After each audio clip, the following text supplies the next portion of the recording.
All right, hello everybody. This is Meister Keen, and today we need to talk. We need to talk about politics. We need to talk about Starbase politics. Starbase politics. Now, Starbase is not a playable game yet. This is a talk directed toward the various leaders and people who are trying to form these sort of super groups, these collectives of groups, these alliances, grand alliances in this game that none of us have played yet. I would like to point out the folly in that. Now, let's start with who I am. Who the hell am I? Why is any of this important? And why should I have the gall to talk to you about this? Well, okay, let's go over it. For nearly 4 years, 3.5 years now, I've been the leader of a group called the Harbormen. And the Harbormen were one of the major groups in Worlds Adrift back in the day, before we kind of left it and went off and did other things. Worlds Adrift is a dead game now, but in its day, it was very similar to Starbase. The early Worlds Adrift community was actually very, very similar to the Starbase community. There's a whole lot of people who were very interested in, taking over the sky and flying these giant skyships and fighting big pirate battles and things like that. But the political scene in the early part of the game, before the game was even playable, it had a very, very active political scene, exactly like Starbase. God, it's just exactly like Starbase. It's just like all over again. 3 years ago, I was dealing with the exact same problems you guys are dealing with now. I was seeing the exact same phenomena come up, and so I we came into the Harbormen got interested in Starbase because it looks like the kind of gameplay that we like to get into. It seems to have all the sorts of features that we enjoy. So we got into the Starbase community, and we started advertising ourselves. And of course, because I've got nearly 300 people on my server, the Harbormen are a big, scary group, and people want to have their political overtures and things like that. And what I did was I said, nope, Harbormen are not involved in Starbase politics. I made this as a big blanket statement. Nobody has the Harbormen will not have any non-aggression treaties. We're not going to ally with anybody. We're not going to be part of your big super groups, and we don't care if you declare war on us. We're just politically null. We're a political nothing until the game is playable, and that has been my stance. And unfortunately, I believe I have made a mistake in that because I should have been involved. Because I'm watching you guys make all of the same goddamn mistakes that I was making in the early stages of the Worlds Adrift community. Worlds Adrift politics. God, it's so much like this. So look here. This is an example of what I'm talking about. So somebody got the idea that they wanted to create a sort of a UN type organization. A Starbase UN. They have this really cool symbol, which I'm just going to put out there. This is a very cool symbol, and I like it. Oh, geez. They've got this very, very complicated sort of document with a with its own, it's got a table of contents and everything. I find this kind of incredible that they got into such complexity, creating a sort of a overarching government for groups in a game that isn't playable. We don't know how many of these groups in this game are going to be serious. We don't know how many players are actually going to play it. We don't know that the actual game mechanics are going to allow the styles of play that these people actually want to be doing. There's so many unknowns. Like in World Adrift, we had the idea that there were going to be massive fleet battles, but then we found out that the game mechanics didn't really allow for massive fleet battles. You couldn't fly more than about 3 or 4 ships in the same game space without crashing the damn servers. So you couldn't have any of the kind of grand drama that we envisioned in the early parts of the game. But here we've got this, all these grand rules of government and so many different sort of conflicting ideas about how it's all supposed to run. Now the guys pinged me in the middle of their deliberations. At some point, one of these guys asked me to join his Discord, and I joined the Discord. Like I've joined so many Starbase Discords because I was being polite and I wanted to go ahead and poke my head in there. And if somebody really wanted my attention, they could ping me and get me in there for a discussion if they really wanted to. I have a policy of being available and being, if anybody ever wants to communicate with me directly, I don't turn them down. I find it's a good policy to be as open and available as possible. So here I was, I got pinged, and I found out that they'd given me, the fools had given me commenting rights on their nice document. So of course I started tearing it apart. So we get into this thing. Let's see. First off, they're talking about the Discord management, which is fine. That's all right. And then we get into, okay, here we're starting to make some weird assumptions. So when you've got a sandbox game, you're gonna have to have a very, very high tolerance of chaos.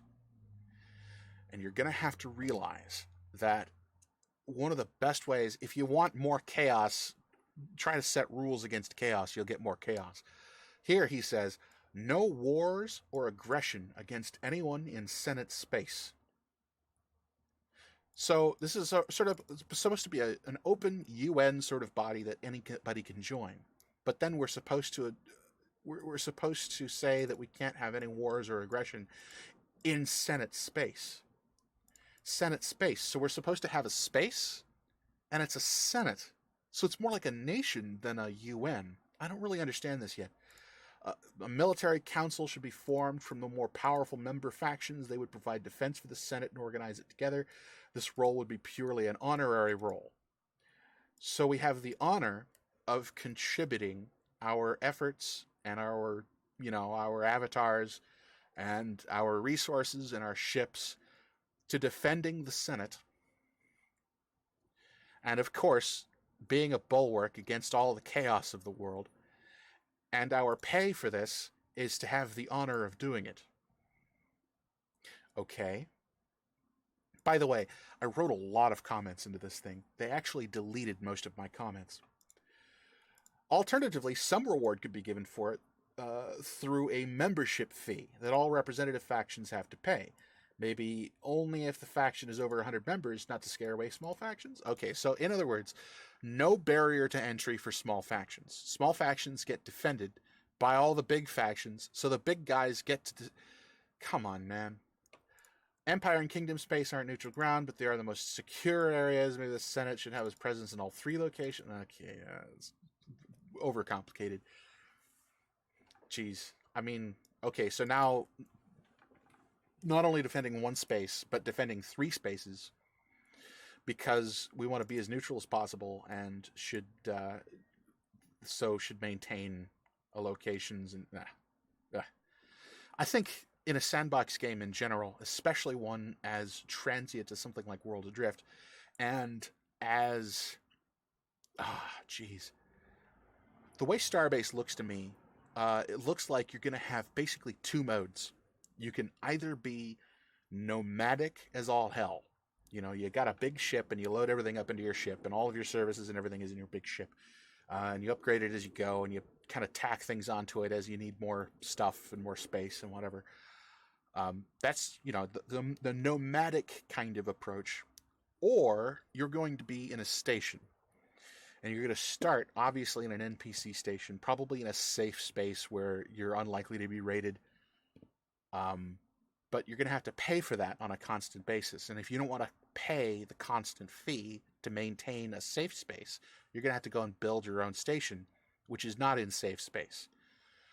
So, which probably actually isn't all that feasible. If anybody can find you who doesn't like you, they will destroy you. Unless you've got a lot of people online, that's just the fact. The best way to be defended in a sandbox game where you can be raided at any time is to not be findable. And one of the best ways to do that is to be nomadic, have everything be mobile. That's just my opinion, but that's an opinion gained through my own experience and through having played a lot of games. I played everything from Rust to Worlds to Ark to Atlas. I've seen how these things go. I don't think that in a three-dimensional space like Starbase, at least in Atlas, you could have a defended base and it was hard to get into it. In Rust, you can have a defended base. It's hard to crack into a base. But I don't think Starbase looks like pretty much everything is going to be fragile enough that if you've got a base, it could be cracked into.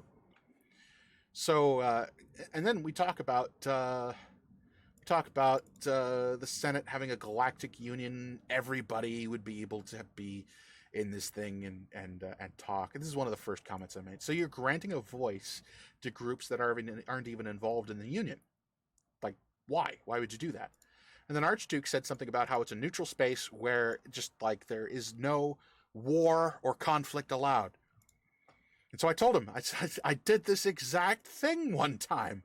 It was called Freeport Osiris in a game called Worlds Adrift. And it actually worked well for a little while, but it actually acted as a magnet for armed conflict. And it fell apart in about 3 weeks. And I tell him here, all right, now YouTube doesn't like swearing, but I don't have a channel that I care about. I've got 47 subscribers. So I don't care about my channel. It's not worth anything. So I'm just going to say this. The best way I know to create endless fucking clusterfucks and shitstorms of hot, bloody war is to declare peace in a sandbox game. And I mean that. I mean that. The best possible way. If you want conflict, if you want everybody crashing your party, the best way to do it is to declare peace. You say, this is a no conflict zone. Player enforced. And everybody who wants a fight is going to come in there and say, ooh, there are players to fight there. Because they don't want a no conflict zone. They want conflict. The best way to get it is go where no conflict is being enforced. Come on, I mean, that's just like, that's gamer logic, man. Where do you go? Where do you go to find a fight? You go to town, man, and you pick a fight with the guards. You're better off offering some kind of service, doing something of use to players, and they'll have more of a reason not to spill blood around you. Well, this is true. Now, let's say you are doing something very, very useful to the vast majority of players. Cardinal Guild did this. Back in the early days of Worlds Adrift, actually through most of the run for most of the time that Worlds Adrift was a thing, Cardinal Guild had the job of mapping the world. Every time the world wiped and was reset, it came with a new map, and Cardinal Guild would go out and they would do the mapping, and we had survey techniques, and we have an interactive map, which is still live. You can still check it out. You can go to map.cardinalguild.com. Actually, I will show you. Map.cardinalguild.com. Here we go. Okay. Here we go. We're going to look at the PvP map. Building the map. Stand by. It's a little janky. It takes a little bit of resources to run. But this is a map. The big lines are barrier walls. They're weather barriers. Like, this is a sandstorm wall. That's a wind wall. It tries to push you down into the bottom of the world. These are storm walls. There's lightning and things. And each of these little dots is an island. You can actually check out these islands. Here, let's take a look at them. We get screenshots of each of these islands. There. See, there's a screenshot. All right, there's a screenshot of an island. That's what it looks like. So this map was used as a navigational aid. We would rebuild this map for every iteration of the game. That was Cardinal Guild's job. That was what we did. And it's a two-dimensional map, and it's kind of basic. We could probably build something a little bit better in Unity or something like that. But and we've actually got a handful of people who've got the skills to do that kind of work.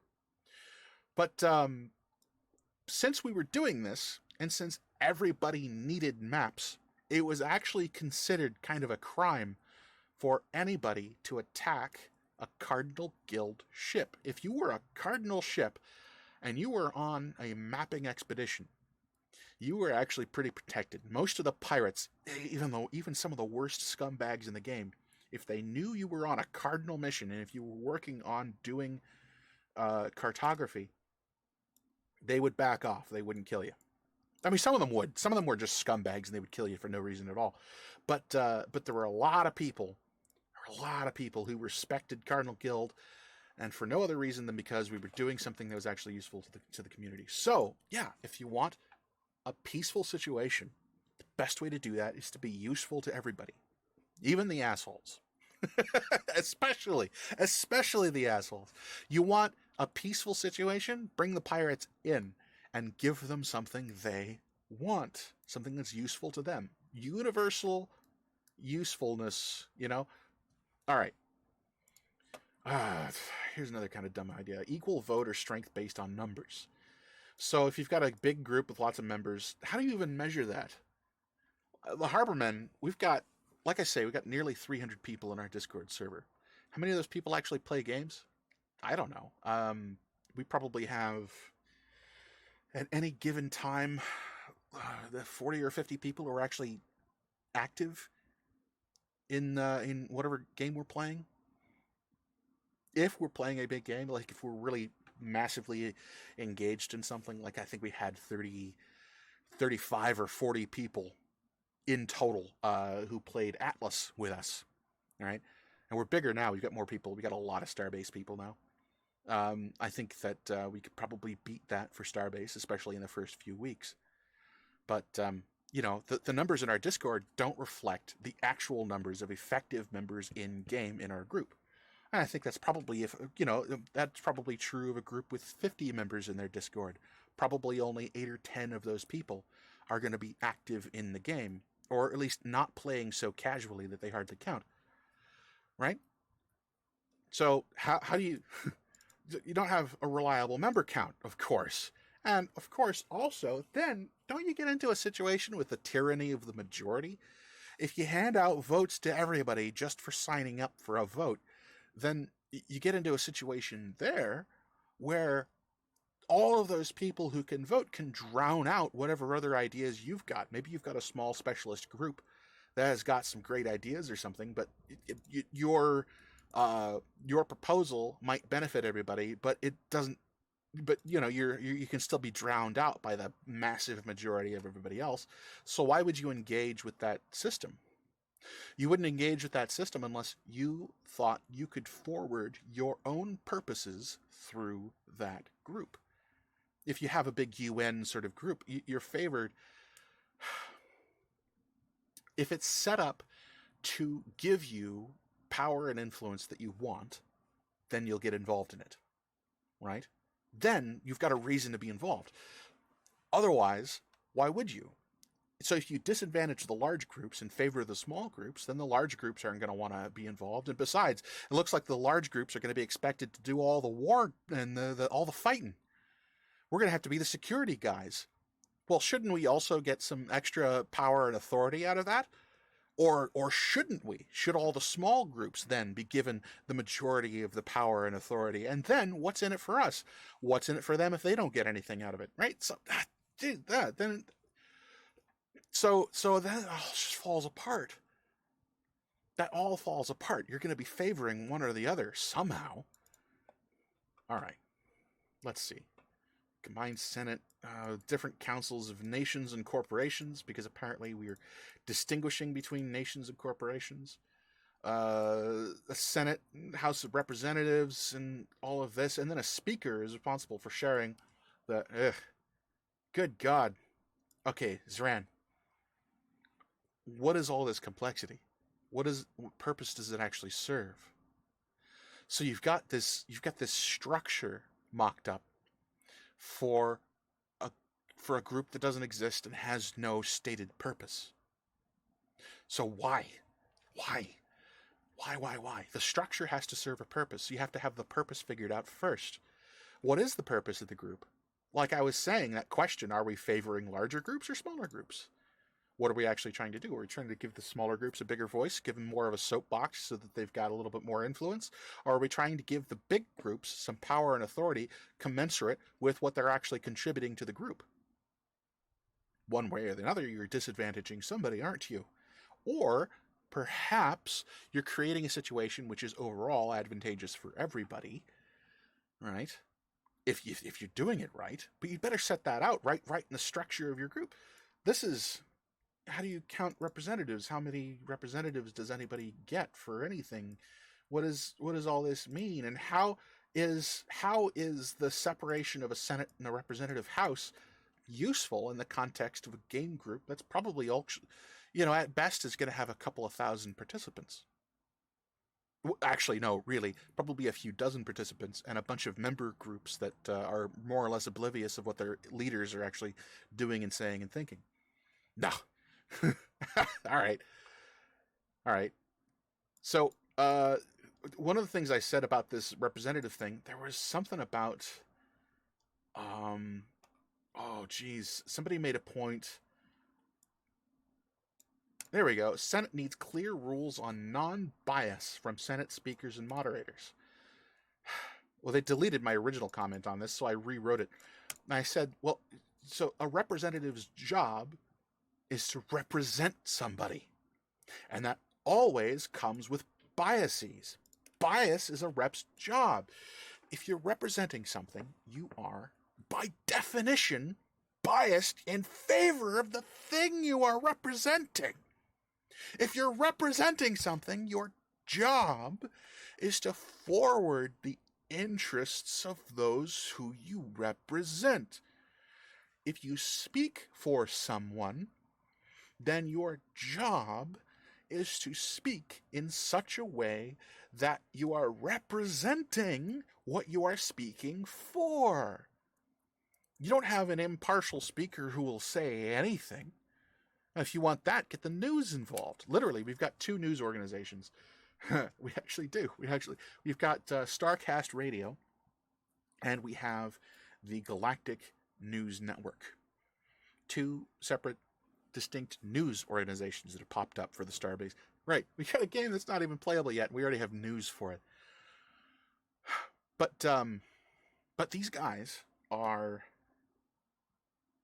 So, but you can't think with non-bias in any sort of representative system.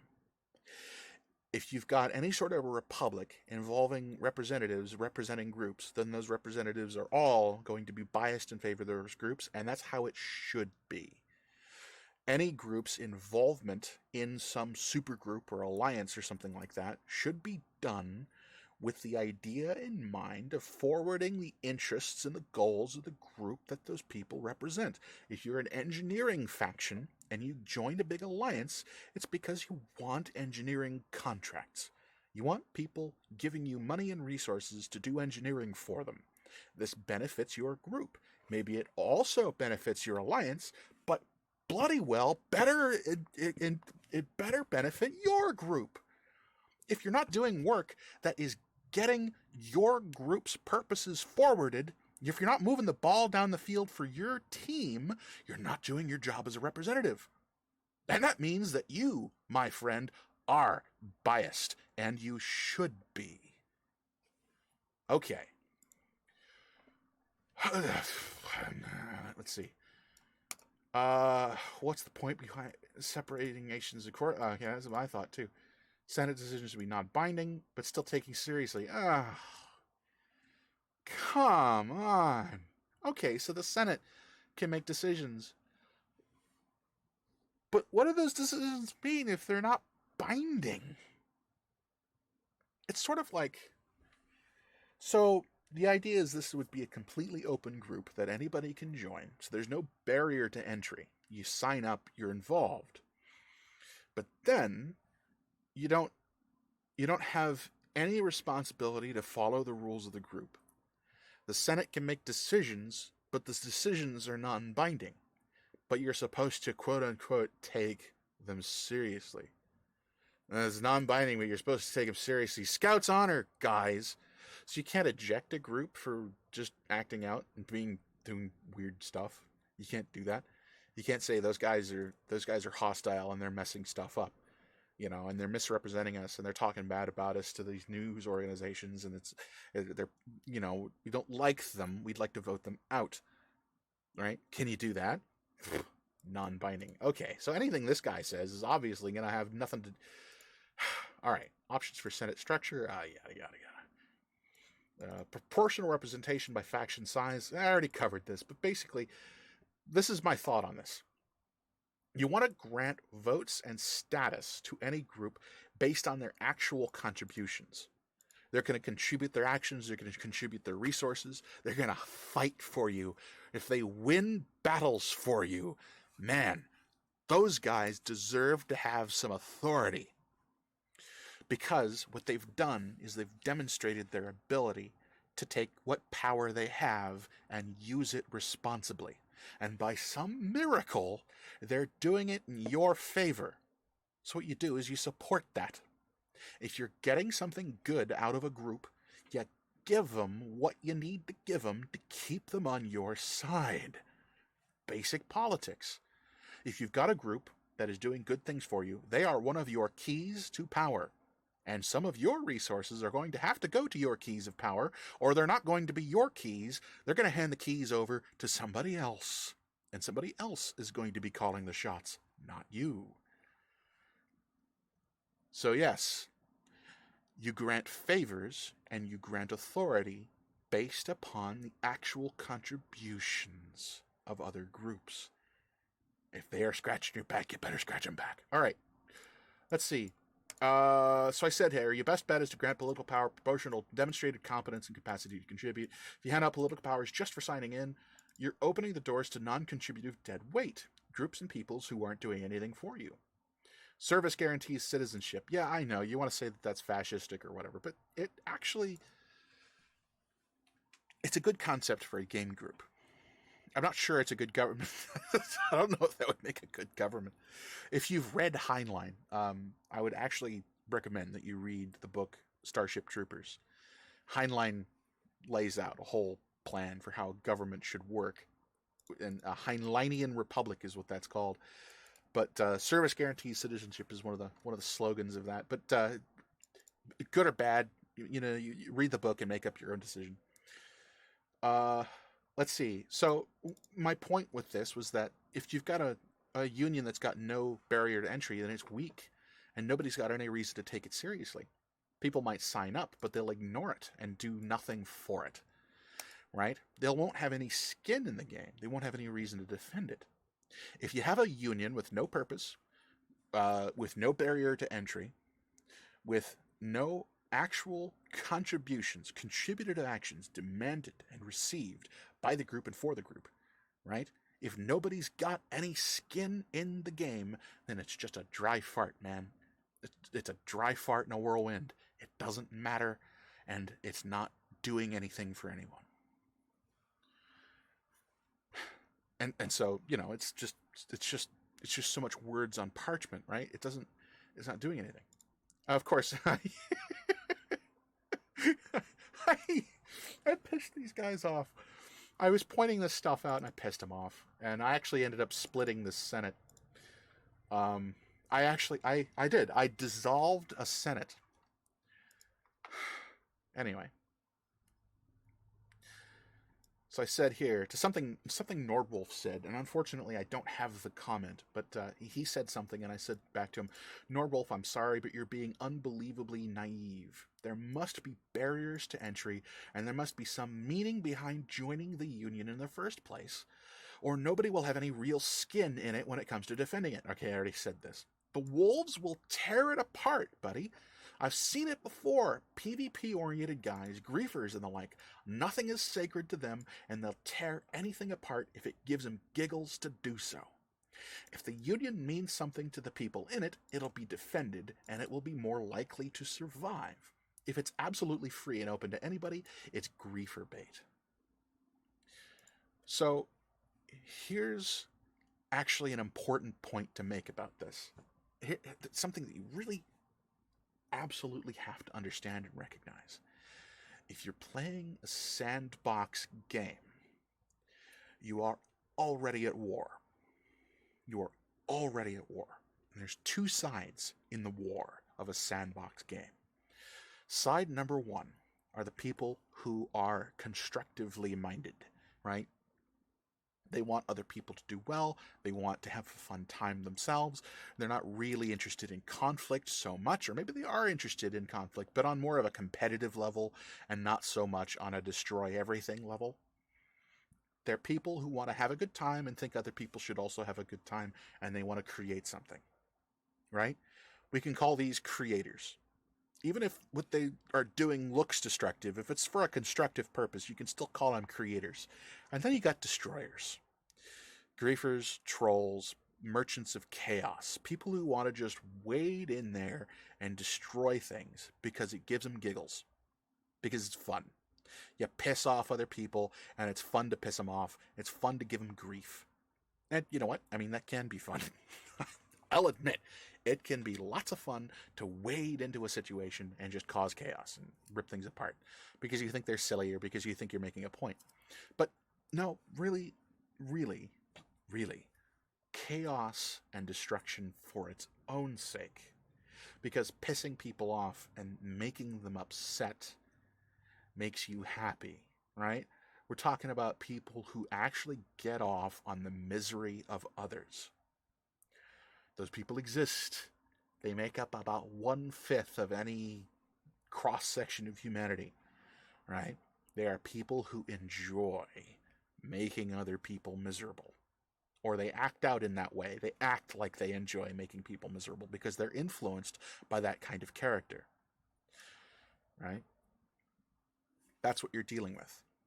You've got creators on one side and you've got destroyers on the other. And the destroyers tend to be just about as powerful. There aren't as many of them, but they tend to be just about as powerful as the creative types. So you got to think with that. There is no such thing as impartiality. There is no such thing as neutrality. It doesn't exist. It cannot exist in a sandbox game. You are on one side or the other. If you think other people ought to get along well, and if you want to create something meaningful, that puts you on one side of that fence, right? It's a coin toss, and it lands on one face or the other, and it never lands on its edge. So make your pick. Which side are you on? Are you a creator or are you a destroyer? All right? Gotta think in those terms. Because if you're playing a sandbox game, you are on one side or the other. You just are. All right. The rest of this is not terribly meaningful, except for this last bit. So I rattle on. I actually made a long comment about this. Another one of the comments that they deleted. It was about purpose. Purpose. All right. If you have a group, any sort of a super group, or any sort of a collection of anybody at all, if it's a collection of people, they'd better be uniting around a purpose, an ideal. There's got to be some sort of goal in mind. What are you trying to create with this thing? You know? So I said, here are their purpose and principles and so forth, and it's all very kind of permissive and it's a little bit vague, right? Provide a platform allows all factions to communicate. Facilitate cooperation in solving galactic problems. What problems are we solving? Coordinate harmonizing actions. Okay. I can kind of see that, right? It's threat response. If there's a big threat, we'll all get together and we'll handle the threat. Okay, fine. That works as long as there is a threat. As long as there's a threat, a big enough threat, then yeah, this could work. Everybody could unite around that. But then after you've dealt with the threat, then what? Like, why did you deal with the threat? What were you trying to protect? What are you actually trying to what are you actually trying to prevent happen? You know, like in World's Drift, nobody really gave a damn that there were griefers running around everybody, killing everybody, because nothing you built in World's Drift was permanent. It was all transient. If you've got a ship in that game and it gets sunk, then you're done. You've lost all of your resources, so you're gonna have to build from zero. Starbase looks like it could be very similar to that. You know, if you fly out in a ship, that's a lot of resources going out. That's a lot. That's could be hours of effort. You get shot down, and what, you respawn back at your base. What do you got in your base? Unless you've got a stockpile of resources in your base, you're kind of just sunk, and you're gonna have to rebuild from, you know, near zero. Okay, so if everything's so transient, then what are you protecting? Well, maybe you'd better be maybe you'd better be creating something bigger, right? I tried to kind of soften my tone here, but unfortunately, I'm not good at softening my tone. But I gave an example, all right? My group holds that gamers ought to game with honor, strive for excellence, and be good sportsmen. That's a strong, unifying ideal. It works pretty well, and it does. The Harbormen are a very tightly knit group. We work well together because we do. We've got a strong, unifying ideal. Maybe we can find something similar and make a purpose or central idea out of it. If we're all about being totally permissive about everything, then we're not making any strong statement about what real effect we want to have in the game world. What do we want to make of this community? Okay. That's it. That's the key. So, unfortunately, I want to point something out, too. Here's my Discord server list. If we look it over, I've got a Senate here. I've got another Senate here, made up of the people who broke off of the first Senate and didn't want to be involved in it anymore. I've got the Great Space Expo, which is actually a really cool idea. I'd like to support this. I've got the Free Guard Alliance, which I think is an alliance of... Is it a single group or is it an alliance? I forget. I get kind of confused. You got a single group of like 30 guys and they call themselves a federation. Are they really federated? What are they actually... Why would they call themselves that? I don't know. The Galactic Security Council. Oh, yeah. Yeah.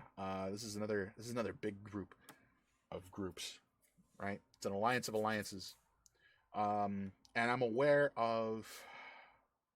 There's at least 2 others that I'm not involved in, that I haven't been invited to, or that I was invited to, but I never actually joined.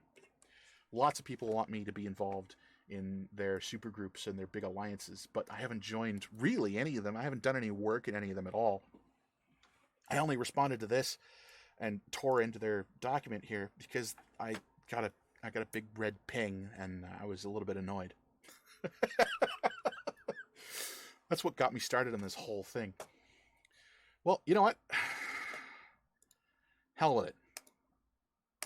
Let's start a new document. Let's design something new. Why the hell not? All right. Let's blow this up here. Let's look at it in big letters here. Why don't we design something new? And why don't we give it a purpose that makes some sense? So we've got on one side, you've got creative players, right? They're competitive or not, right? But they're constructive in their actions.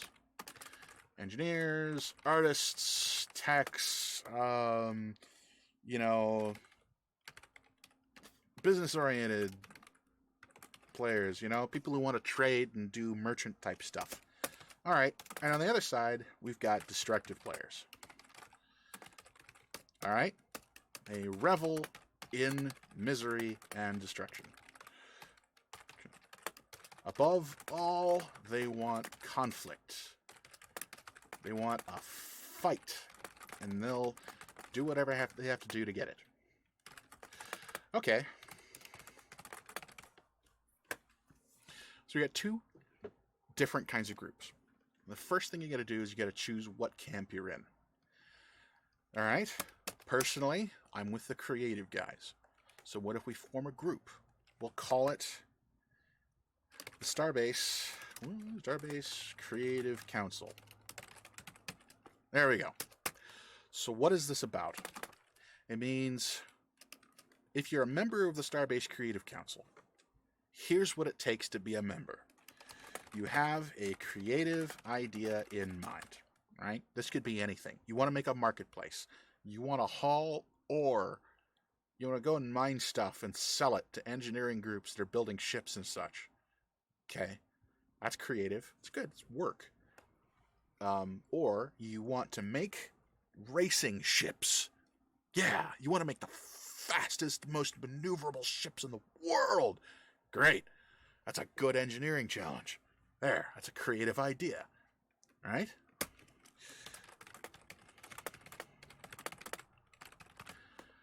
Second, you got to be willing to make the idea happen. Okay, that's the second criteria for being a member of the Starbase Creative Council. You're actually willing to make it happen, right?